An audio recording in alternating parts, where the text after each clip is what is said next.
Mas o Senhor tem colocado esse texto no meu coração. A Bíblia tem 66 livros, mais de 2.000 capítulos, muita coisa, muito texto. Mas quando nós estamos numa incumbência de trazer a palavra do Senhor, parece que os textos, irmão Anderson, da Bíblia somem todos. Não lembramos da mulher do fluxo de sangue, não lembramos do Bartimeu clamando à beira do caminho, não lembramos do texto de Agar que corre para o deserto e que o anjo do Senhor, o próprio Deus, uma manifestação diz: tu está grávida, o nome dele é Ismael. O Deus que ouve, o Deus que vê, o Deus que sonda, o Deus que conhece. Parece que a Bíblia fica pequena, não se acha texto, e vai passando-se os dias, e a pressão vai aumentando, e nós choramos e gememos, e dizemos: Senhor, faz estar a tua igreja reunida, me dá um texto, me dá uma palavra para falar com a tua igreja, para falar com o teu povo. Eu me vejo e me olho como Jeremias pedindo para Deus, e Deus disse: fala, Jeremias, e Jeremias não querendo falar. Deus dando uma palavra para Ezequiel: Ezequiel, profetiza no vale do osso seco, no vale de osso sequíssimo, profetiza carne, profetiza nervo, profetiza no vale, que o Senhor tem algo para fazer. Então o Senhor Deus me deu esse texto conhecido deste homem no tanque de Betesda, no lugar aonde ele estava esquecido, aonde ninguém mais dava nada por este homem. Quem escreveu o livro, quem escreveu este evangelho, todos nós sabemos, foi o evangelista, o apóstolo João, o apóstolo conhecido como o apóstolo do amor, que Jesus Cristo o chamou. Ele vivia da pesca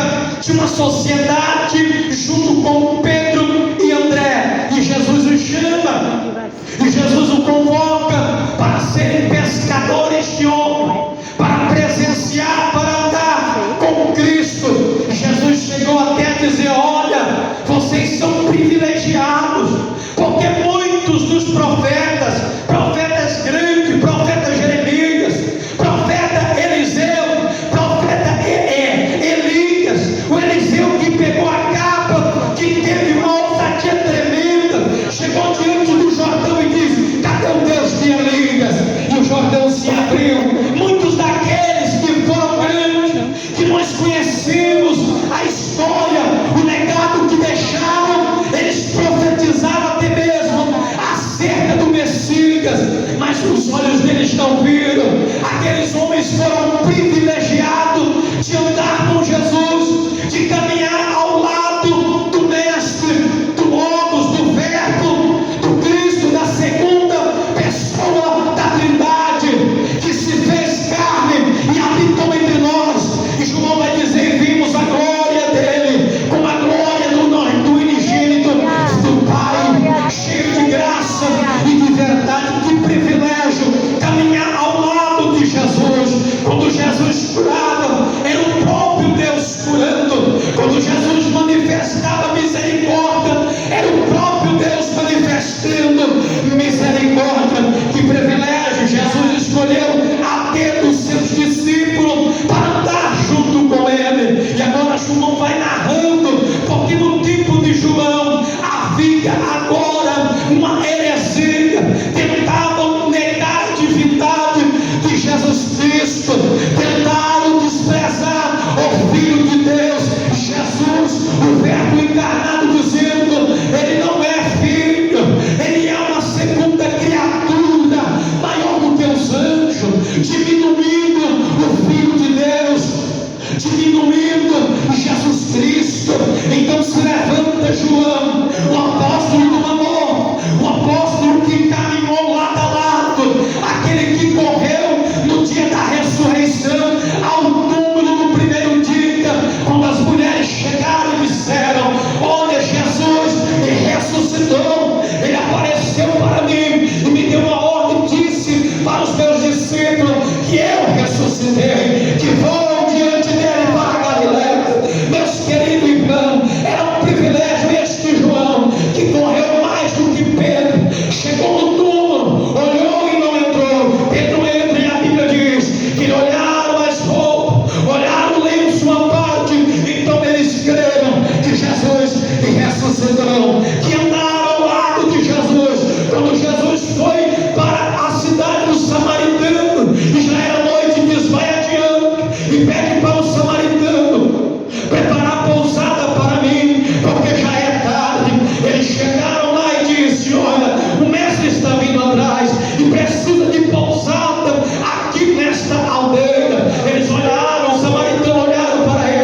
Senhor, ela se renova a cada manhã. As misericórdias, Jesus disse: tu não sabes de que espírito sois. Jesus Cristo veio para dar vitória. Jesus Cristo veio para libertar o homem da prisão, do pecado e da morte. Jesus Cristo veio para que o homem tenha vida e vida com abundância. Eu abordei, Senhor, hoje, já de idade no trabalho, e parei e disse: ei, sabia que a misericórdia do Senhor é a causa de não sermos consumidos, e que Deus morreu no teu lugar para te dar o direito de vida eterna. Quem tem esta vida, quem tem este privilégio de servir a Jesus, abre a tua boca agora para a glória, para o nome. Glória a Deus. Glória a Deus. Aleluia. Somos privilegiados, irmão. Somos privilegiados por sentarmos numa cadeira dessa, como João, como os apóstolos. Somos privilegiados, um privilégio de sentar nesta tribuna. Somos privilegiados. E agora João, que andou com Jesus, ele experimentou do poder de Deus. Quem se lembra que quando Jesus disse: olha, vamos passar para a outra margem do lago, Jesus, cansado, vai para a popa do barco, tem uma morfada e vai dormir. E agora os discípulos, já acostumados com a pesca, acostumados com o lago de Genezaré, acostumados com aquela rotina, toma a direção do barco e vai segundo a ordem de Jesus Cristo. Mas a Bíblia diz que no meio da embarcação levantou uma tempestade grande no meio do lago. Uma tempestade gigante se levantou no meio da embarcação. Eu quero liberar uma palavra para você que veio aqui hoje. Eu não sei que tempestade que se levantou no meio da tua vida espiritual, meu Deus. A tempestade se levantou e o escritor disse: a onda era grande e o barco quase ia a pique. Eu tenho uma notícia para te dar. Parece que vai a pique, mas dentro do barco, Glória a Deus. Aleluia. e afundar. Glória a Deus. Atravessar ao Aleluia, outro lado. É o Filho de Deus. Glória a Deus. Aleluia, Jesus. Conhecia a deidade de Cristo. João conhecia quem Jesus de fato era. Então ele escreve um evangelho diferente. Ele começa escrevendo para combater essas heresias. Ele vai dizer: no princípio era o Verbo, e o Verbo era Deus, e o Verbo estava com Deus. Ele estava no princípio com Deus. Todas as coisas foram feitas por Ele, e sem Ele nada do que foi feito se fez. Ele é a luz do mundo, e nele estava a vida. Veio um homem, João, preparando o caminho ao maior dos profetas. Ele não fez milagre nenhum, mas é o maior, porque ele é o precursor do nosso Cristo, do Rei dos Reis e do Senhor dos Senhores. E a Bíblia vai dizendo agora que João dá testemunho de Jesus, capítulo de número 2. Agora Jesus vai para Caná da Galileia, e João vai escrevendo, vai mostrando o poder de Deus para a festa de casamento. Mas, meus irmãos, a festa de antigamente era 7 dias, era uma semana. Eles calcularam errado o vinho. No meado ou perto de terminar a festa, acabou-se o vinho. E agora acabou o vinho. Que vergonha para os novos casados. Acabou o vinho da festa. A mãe de Jesus foi até ele e disse: olha, o vinho acabou. E Jesus: o que tem contigo? Minha hora não é chegada. Sabe por quê? Porque essa heresia que pede para a mãe e a mãe pede para o filho, isso não tem base bíblica. Jesus é o único mediador entre Deus e os homens. Homem que intercede por nós. Pede em nome de Jesus, que Ele vai te dar. Pede em nome de Jesus, que Ele vai te conceder. Pede a Deus em nome de Jesus, que Ele vai fazer. Transformou a água em vinho, subiu para Jerusalém, entrou no templo. Agora tinha alguém que fazia do templo, lugar de negócio. Não parece diferente dos dias de hoje. Tem muitos aí, mercantes da fé, mercenários da fé, usando a palavra para ganhar dinheiro. Jesus nunca compactuou com esse tipo de gente. Evangelho é poder de Deus, vida regenerada, vida com Deus, vida no altar, peregrinação neste mundo, porque a nossa casa não é nesta terra, a nossa casa é a mansão celestial. Quem está aí? Glória a Deus, aleluia. Quem está querendo? Quem está perseverando para chegar ao céu? Glória a Deus. Aleluia. Jesus fez umas honradas, fez um chicote, meteu o chicote em meio mundo, derrubou tudo e diz: a minha casa será chamada casa de oração. No capítulo de número 3, Nicodemos, o chefe dos principais ali dos fariseus, vai ter com Jesus de novo, de noite, e diz: o servo bonito, olha, tu és mestre, eu sou mestre, filho de Deus, porque ninguém faz os sinais, só viu os sinais, e Jesus não é o que tu está vendo, é o que eu vou fazer, é dentro de você. Precisa nascer de novo para entrar no reino. Glória a Deus, aleluia. Capítulo de número 3, ele vai descrevendo.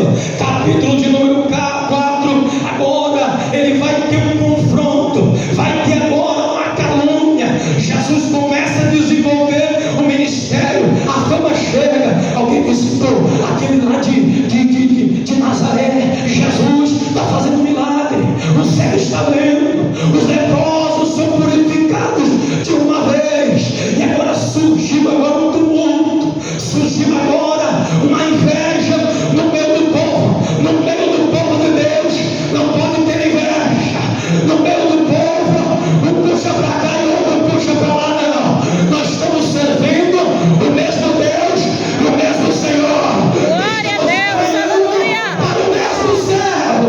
Glória a Deus, aleluia.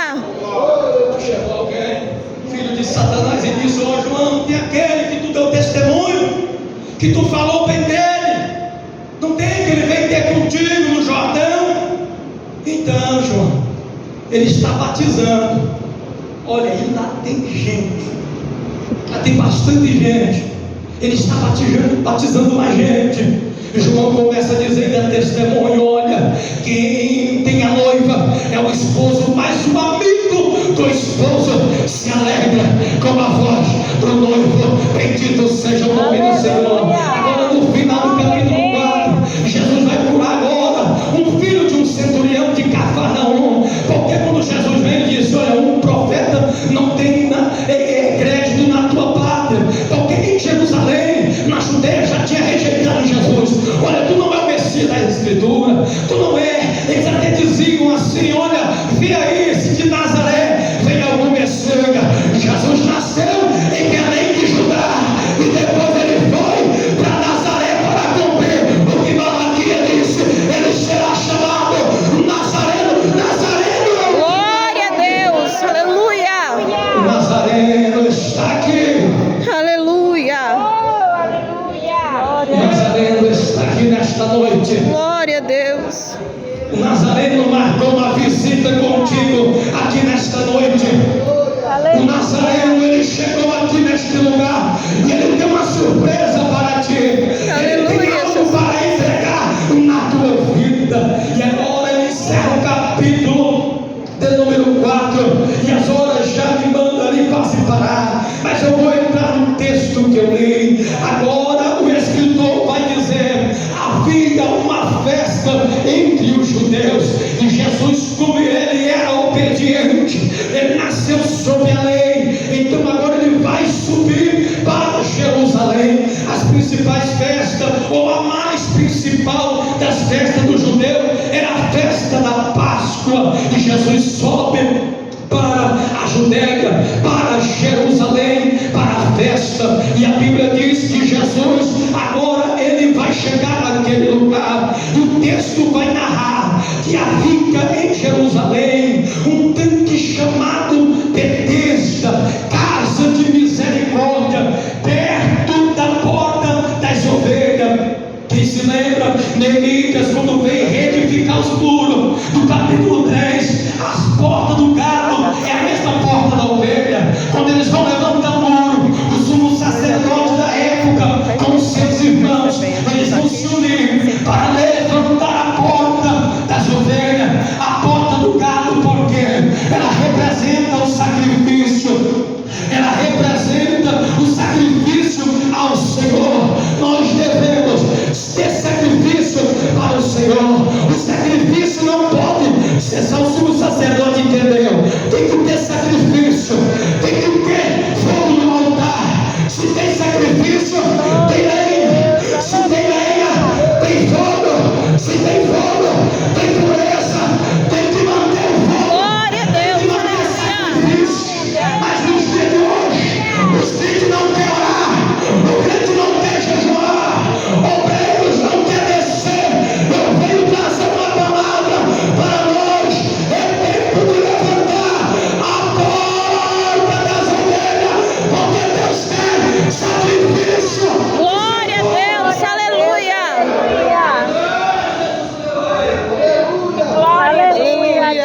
Glória a Deus. Tempo do sacerdote levantar e edificar os muros, a porta das ovelhas.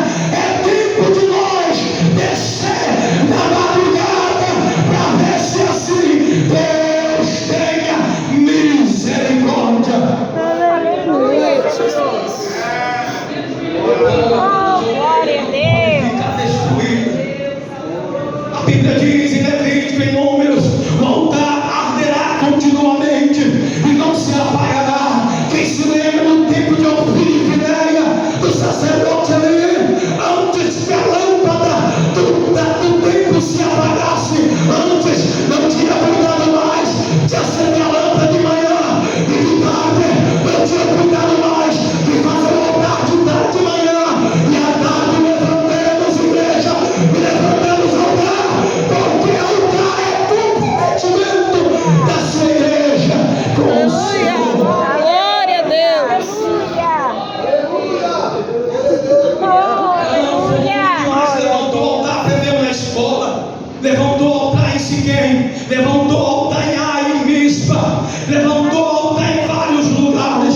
Nós somos levantadores de altar. Altar fala de vida santificada, altar fala de vida santificada com Deus, de pureza, de compromisso. Abraão tinha altar e tinha tenda. Ló abandonou o altar e abandonou a tenda e fechou as portas em Sodoma, só saiu de lá porque Deus foi misericordioso. Aleluia. Levanta o altar, levanta o altar.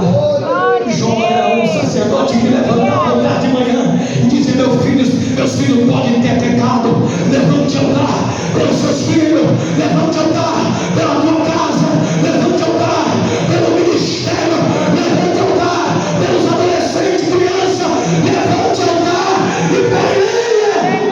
Aleluia. Ele quer incendiar a sua igreja. Glória a Deus, aleluia. E a hora já me manda parar. Eu vou encerrar aqui. E havia ali um tanque até na escavação das ruínas. É comprovado pela arqueologia que houve esse tanque, era 2 tanques. E a Bíblia é enfática em dizer, por mais que alguns críticos ou alguns doutores, eles vão negar que o anjo não descia. Alguns dos irmãos podem até ter ouvido isso, porque nos originais, nos manuscritos originais, uma parte do versículo 3 e uma parte do versículo 4 não consta, mas se nós olharmos o 7, ele vai dizer: olha, sempre que eu vou, vai outro antes de mim. Ele está aqui comprovando esse fato verídico, que um certo tempo o anjo vinha e agitava as águas, e o primeiro que tivesse enfermidade, qualquer um, era cego, coxos e paralítico, porque o paralítico não era estritamente aquele que não conseguia se locomover, poderia ter uma paralisia numa perna, em um braço, mas estava lá querendo a cura. E porque tinha grande multidão, porque se anunciava, alguém dizia: olha, lá no tanque, o fulano de tal foi curado, e se concentrou uma multidão de pessoas, e ali um homem que a Bíblia diz que havia 38 anos, que estava nesta situação, família já haviam abandonado, por isso que é um lugar de esquecimento, ninguém dava mais nada por ele, 38 anos ali, naquele lugar, quando a água era agitada, ele tentava ir, como ele disse, ele tentava ir engatilhando, se arrastando, porque o texto diz que ele estava tentado, e a Bíblia diz que ele tenta, ele persiste, mas quando ele chegava perto do milagre, outros saía pulando, outros saía glorificando, porque havia recebido. Mas tem algo que me chama a atenção: 38 anos ele nunca desanimou, 38 anos ele nunca desistiu. Ele fala para mim, crente, fala para você, quantos anos você está na prova e que você diz: eu não aguento mais. Quantos dias você está na prova e diz: eu não aguento.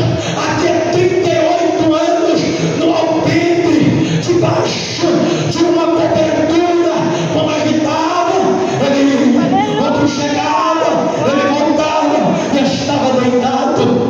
Mas sabe o que eu vejo? Perseverança. A Bíblia diz que o profeta disse para Naamã: mergulhe 7 vezes no Jordão e tu serás curado da tua lepra. Então agora houve ali uma discordância de Naamã, um homem orgulhoso, um homem que era um general da Síria, que vencia as guerras. Ele disse: lá tem rio mais limpo, lá tem rio melhores do que esse. Ele disse: Senhor, se ele te pedisse uma coisa difícil, tu não faria. Então vai lá, mergulho, é 7 mergulhos, fala de persistência, fala de obediência. É quantos dias? Abraão com 10 anos, quando Deus fez a promessa, ele diz: não vai cumprir. Sara estéril, a idade está chegando, e Sara diz: eu tenho uma ideia, já que tu vai ser pai de nação, eu tenho uma serva egípcia. Não, crente, espera o projeto de Deus, espere o tempo de Deus, não vai passar à frente fora da vontade de Deus. Espera o tempo certo que Deus vai te levantar desta prova e Glória a Deus, aleluia. Glória a Deus, aleluia, Jesus. Aleluia, Jesus. o problema é que nós não aguentamos esperar. É bem verdade que o patriarca Abraão, o nosso pai da fé, ele não aguentou esperar, teve várias consequências.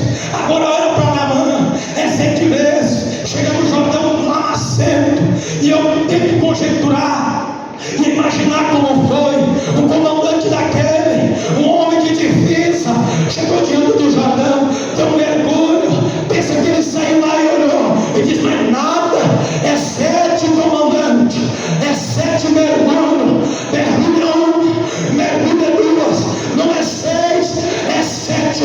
A Bíblia diz que na 7ª que ele mergulhou, quando ele saiu do Jordão, a sua carne era como de uma criança. Deus tem poder para Glória a Deus, aleluia.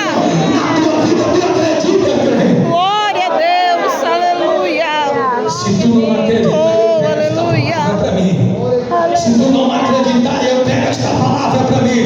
Deus vai levantar crente aqui. Deus vai tirar Glória a crente da Deus. prova.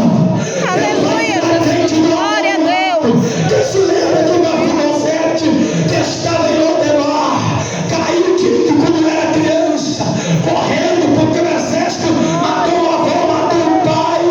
Ele caiu e ficou paralítico. Naquele tempo os PCD era rejeitado, era morto, ninguém queria papo com eles. Ele foi lá para Lodebar, terra do esquecimento. Aqui você não prega, você não canta, você não profetiza, mas o tempo de Lodebar é só um tempo. O tempo de Lodebar está chegando no calendário de Deus, na Glória a reta Deus, final da aleluia. vida real. Oh, Ele Deus. chamar Glória a Deus, aleluia. Aleluia. Aleluia, Jesus. Glória a Deus. Aleluia. Fique de pé, igreja. Eu entrego o microfone para o dirigente. Aqui de direito. Aleluia. Eu recebo esta palavra porque Deus falou comigo que Deus vai tirar crente do calabouço, vai tirar crente da cova. Quem se lembra de José da cova? A Bíblia diz que era venderam para ser escravo no Egito, porque o projeto era matar, porque o projeto era acabar com o sonho, mas o sonho de Deus olhou para a tua vida, vai se concretizar. Não depende de A e B. O que Deus promete, Romero Ribeiro, Deus vai cumprir. Deus vai cumprir a tua vida. O que Ele prometeu, saiu da cova, foi para ser escravo, foi para a prisão, mas da prisão teve um que veio chamar. Ei, vem que o Faraó manda chamar. Tem cadeira para tu assentar, tem cadeira para tu Glória a Deus, aleluia. Mas precisa de perseverar. Os crentes não querem perseverar mais. Estão malucos, os crentes querem chutar bola. Estão malucos, os crentes querem largar a rede. Quem se lembra dos pescadores? Lucas 5, lança a rede e pescaram, não pescou nada. A noite toda era a noite do cardume. Quem sabe pela noite se João é hoje. Vai estar cheio de peixe. É hoje que não pegar muito. Olha para a lua, está profetizando. Vai dar coisa boa na pescaria. Então jogaram a rede, jogaram de um lado de churrão. Eu estou matando nesse braço, João. Eu não estou aguentando nem puxar mais. Mas joga de novo. Jogaram ali, a rede vazia. Quando chegaram, amanheceu o dia. Foram para a praia. O que eles fizeram? Jogaram a rede fora. Desistiram do ministério. Desistiram de adorar. Desistiram de servir. Jogaram a promessa fora. Não, vamos lavar a rede, João. Se hoje não deu, amanhã vai dar. Se a rede está limpa e o pilar de barco está vazio, Jesus chega e vai encher a rede e vai encher o barco. Porque Ele é fiel. Aleluia, Jesus. Glória a Deus é Deus. fiel, meu irmão. Glória a Deus, aleluia. Porque a vitória vai chegar quando Jesus chega lá, sabendo. Eu tinha algo para falar, mas não dá. Sabendo, Jesus conhece, irmão. Jesus te conhece. Aleluia. Jesus sabe o teu limite. Jesus sabe a tua dificuldade. Aleluia. Jesus sabe até onde você consegue chegar. A Bíblia diz que sabendo do seu estado, Jesus disse para um, deu um catucão, ele estava deitado e disse, quer ficar são? Ele inventou a desculpa, não tem ninguém. Ele não tinha ninguém. Ele estava no isolamento, no esquecimento. Ele estava num lugar de sofrimento, num lugar de rejeição, de angústia. Mas Jesus disse, quer ficar são? Não tem ninguém. Quando eu vou, eu chego lá, outro recebe meu lugar. Mas Jesus disse, levanta, toma a tua cama e vai para a tua casa. Bendito seja o nome do Senhor. Amém, meus irmãos? Que Deus nos abençoe. Mas persevera, porque Jesus vai chegar no teu tanque e não vai precisar de muita coisa não. Ele vai mudar a tua história. Ele vai te levantar desse